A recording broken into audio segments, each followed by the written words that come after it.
और सभी ट्रेड यूनियनों के साथी, मातृशक्ति, सभी संगठनों के सेक्रेटरी, प्रधान और किसान मजदूर साथियों,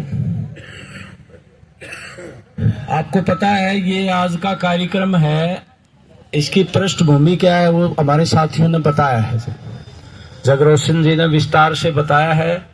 आज संविधान दिवस भी है, किस किस तरह के हमले संविधान के ऊपर हैं, और संविधान पर हमले का मतलब है प्रजातंत्र पर हमला, जिस प्रजातंत्र के तहत हम यहाँ बैठे हुए हैं।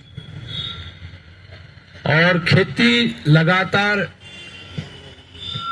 लागत महंगी होती जा रही है, फसल के दाम मिलते नहीं। जो वादा किया था मोदी गवर्नमेंट ने 2014 में भी किया था, 19 में भी किया था, और स्वामीनाथन की रिपोर्ट लागू करने का वादा किया था। बाद में सुप्रीम कोर्ट में लिख के दे दिया कि इससे बाजार में विकृति पैदा हो जाएगी। इसी तरह हमारा आंदोलन जब स्थगित हुआ था तो उन्होंने बिजली का निजीकरण वापस करने का वादा किया था कि बिजली का निजीकरण के संबंध में हम किसान प्रतिनिधियों से बातचीत करेंगे।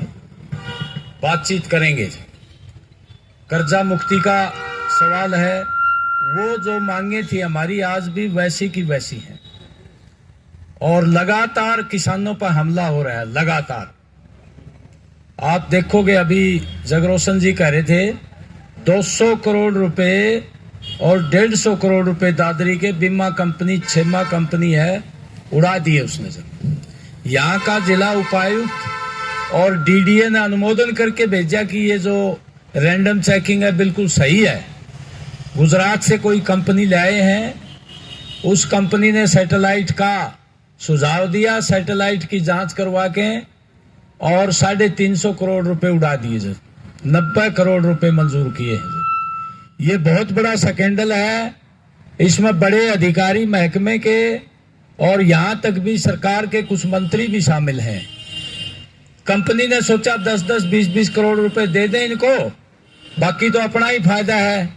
ये बहुत बड़ा स्कैंडल हुआ है और इसकी जांच होनी चाहिए। इसके लिए आंदोलन करना पड़ेगा, ये बता देते हैं। बगैर आंदोलन के बात नहीं बढ़ेगी। जब इसकी सीबीआई जांच करे इसकी जल्द, और इसमें जो भी लोग दोषी हैं उनके खिलाफ कार्रवाई की जाए, और जो पैसा किसानों का हड़पा गया उसको वापस दिलाया जाए ब्याज समेत। ये मांग हमने करनी पड़ेगी, इसके लिए लड़ना पड़ेगा। जब दूसरा, अभी ये टावर वाली चर्चा भी की, और अभी ये लाइन जो डाल रहे हैं 3.5 फुट के पाइप हैं और 7 फुट 4 फुट जमीन से नीचे गाड़ रहे हैं। 7 फुट का गड्ढा होगा उसमें, और उसमें जो मुआवजे का प्रावधान है बहुत थोड़ा है किसानों के लिए।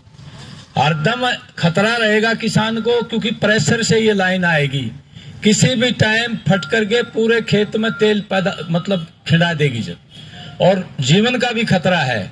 किसान इतने बड़े 3.5 फुट के ऊपर ना तो मकान बना सकता, ना ट्यूबवेल लगा सकता, और मुआवजे के नाम पर मात्र नाम का मुआवजा है। और प्रशासन कह रहा है कि अगर आप नहीं सहयोग करोगे तो हमें तो लाइन डालनी पड़ेगी। ऊपर से प्रेशर है।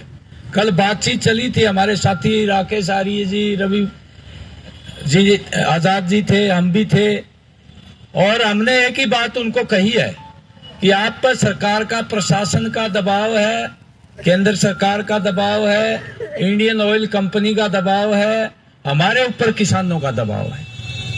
अब देखिए दबाव किसका ज्यादा काम करेगा उसकी ताकत पर निर्भर करता है।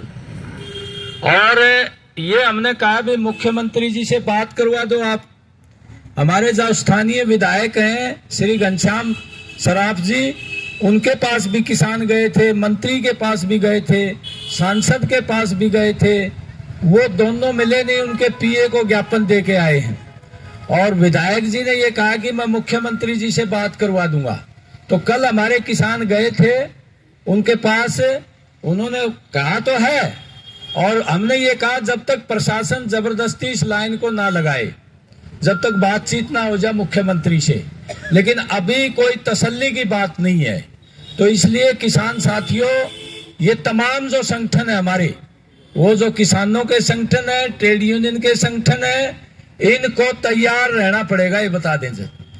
जब तक किसानों को वाजिब मुआवजा नहीं मिलेगा, अब देखिए 1 स्क्वायर मीटर पर 776 रुपए भी दे रखे हैं, इनके बनते 250 रुपए। कल ऑफर हुआ था भाई 250-300 रुपए के करीब, क्योंकि अलग अलग गांव का भाव अलग अलग है, कलेक्टर रेट भी अलग अलग है। हमने कहा कलेक्टर रेट से हमें कोई वास्ता नहीं है, हमने तो जो पर स्क्वायर मीटर है, जो समझौते हो रहे हैं, उसके हिसाब से किसानों का मुआवजा चाहिए।